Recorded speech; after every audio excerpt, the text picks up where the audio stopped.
You know that person, right? The one who seems perfectly happy with just a small circle of friends. They say no to big parties, and honestly, it's really easy to get the wrong idea.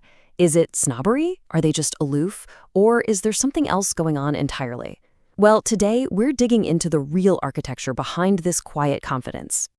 And this is the big question, isn't it? When someone chooses a smaller social circle, is that a sign of arrogance? I mean, when someone turns down an invitation, it is so easy to take it personally. But what if it's not about judging others at all? What if it's about something way, way deeper?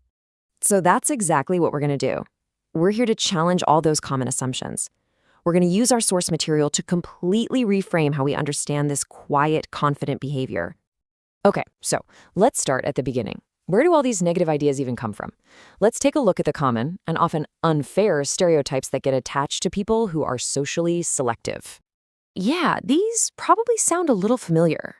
Arrogance, aloofness, disinterest, or the one that stings the most, social rejection. We so often look at this kind of selectivity through a really negative lens. But what if that common interpretation completely misses the point? Right. If it's not about rejecting others, then what is it about? This brings us to the psychological engine that's really driving all of this. It's a concept that is absolutely central to understanding this entire behavior. And that core concept is internal validation. To put it simply, this is all about being secure in yourself. It's having this ability to trust your own instincts, to feel totally grounded in your own values, without needing a constant stream of likes or approval from other people to feel like you're okay or smart or that you're making the right choices. And this is how that internal validation actually translates into action. See, when you really trust your own judgment, you just naturally feel less of a need for everyone else's approval.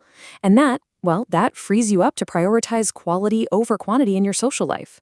Your choices stop being about what's popular and they start being about what truly, genuinely aligns with your personal values and goals. And this shift leads to a really crucial insight. This isn't just about being an introvert or an extrovert. It's an active choice. It's about consciously managing a very real and, a very limited resource, your own energy. Think about your social energy like a budget or a bank account.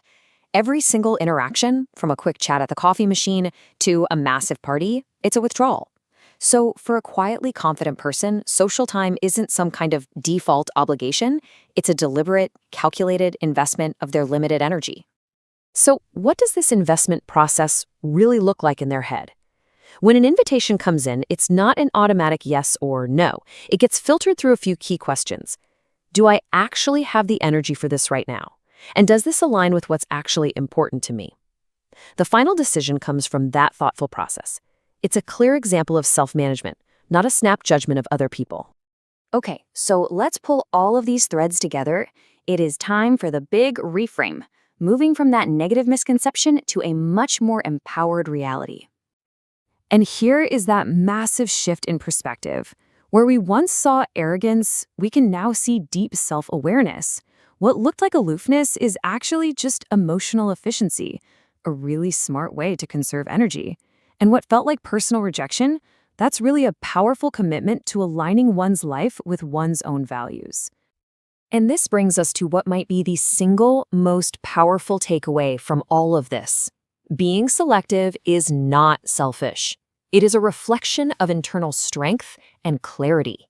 It's about having the confidence to honor your own needs. So we'll leave you with this question. Now that you understand this architecture of confidence, built on internal validation and careful energy management, how does it change your view of quiet? How might it change the way you see that friend or maybe that colleague who prefers a smaller circle? It's a powerful new lens to see the world through. Thanks for joining us.